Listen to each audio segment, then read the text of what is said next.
দিয়ে খড়দা বিধানসভার অন্তর্গত বিলাকান্দা 2 নম্বর গ্রাম পঞ্চায়েতের সদস্য সজল দাস এলাকার ত্রাস, এলাকার শাহজাহান বলে কুখ্যাত। গতকাল তাকে গ্রেফতার করা হয়েছিল। আজ এলাকায় তাকে নিয়ে আসলেই জনরোষের মুখে পড়ে পুলিশ। ক্ষিপ্ত জনতাকে দেখে পুলিশ সামাল না দিতে পারে নামলো কেন্দ্র বাহিনী। ক্ষিপ্ত জনতাকে ছত্রভঙ্গ করতে কেন্দ্র বাহিনীর পক্ষ থেকে লাঠিচার্জ করা হয়। লাঠিচার্জের সময় আহত হয় পুলিশ কর্মী এবং পুলিশের গাড়িতেও ভাঙার চেষ্টা করা হয় ক্ষিপ্ত জনতা। শুধু তাই নয়, সজল দাসকে লক্ষ্য করে ছোড়া হয় মুহু ডিম। এলাকার লোকদের বক্তব্য, লেলিনগড়ের এলাকায় মহিলারা নিরাপদে ছিল না। তার নেতৃত্বে মহিলাদের কুপ্রস্তাব দেওয়া হতো, এলাকার সন্ত্রাস চালানো হতো। সজল দাস এবং একাধিক পুকুর ভরাট করার অভিযোগও আছে তার বিরুদ্ধে। শুধু তাই নয়, একাধিক জায়গায় তোলাবাজিরও অভিযোগ রয়েছে এই সজল দাসের বিরুদ্ধে। ক্ষিপ্ত জনতার মাঝে কয়েক মিনিটের জন্য তাকে নামানো হয় পুলিশের গাড়ির থেকে। আমরা ইতিমধ্যেই দেখাচ্ছি সেই ছবি, দেখুন।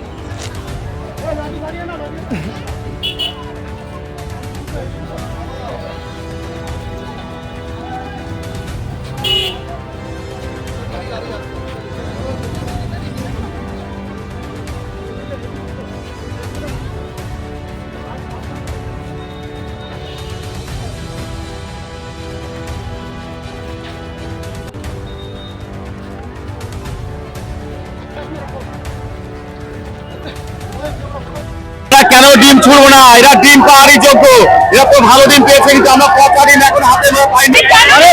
কেন ছুড়বো না? ওর প্রতি আমাদের ক্ষোভ রয়েছে।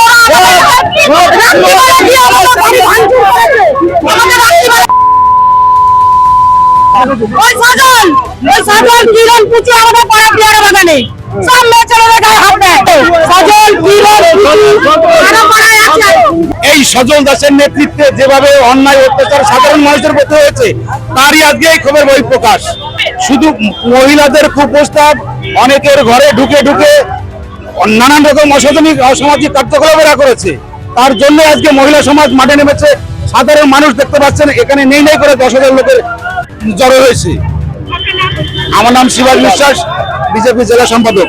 আমার ছেলেকে তুলে নিয়ে মার্ডার করতে গেছিল সজল দাস। আমার ছেলেকে তুলে নিয়ে গেছিল পঞ্চায়েত ইলেকশনের সময়। পঞ্চায়েতে ক্যান্ডিডেট ছিলাম আমি। তার জন্য সজল দাস আমার ছেলেকে তুলে নিয়ে মার্ডার করে দিয়েছিল। আজ আমার ছেলেকে মেশিনের বাদ দিয়ে মারা হয়েছে।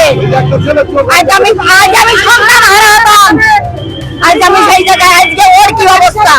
ভগবানের কাছে বিচার দিচ্ছিলাম, ভগবান নিশ্চয়ই শুনতে পেয়েছে। আজকে আমার বিচার করেছে ভগবান। আমার নাম কামনা বিশ্বাস।